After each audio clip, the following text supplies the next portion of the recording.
أعوذ بالله من الشيطان الرجيم بسم الله الرحمن الرحيم شروع اللہ کے نام سے جو بڑا مہربان نہایت رحم والا ہے۔ بخاری شریف میں نبی کریم صلی اللہ علیہ وآلہ وسلم نے ارشاد فرمایا، میں اور یتیم کی پرورش کرنے والا جنت میں اس طرح ہوں گے،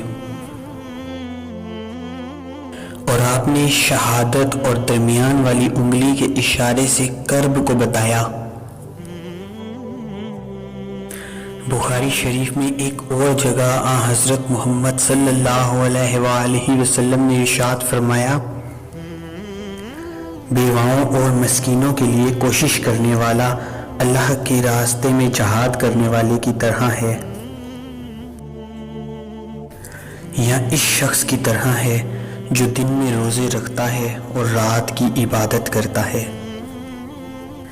اللہ رب العزت سے دعا ہے کہ اللہ پاک ہمارے دلوں کو نرم فرمائے، ہمیں سخی بنا دے اور ہمیں ضرورت مندوں کی بے لوث مدد کرنے کا جذبہ عطا فرمائے۔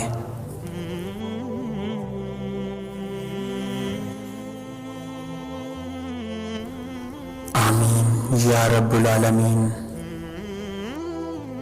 ویڈیو پسند آنے کی صورت میں لائک اور شیئر کر کے اس کار خیر کا حصہ ضرور بنیں۔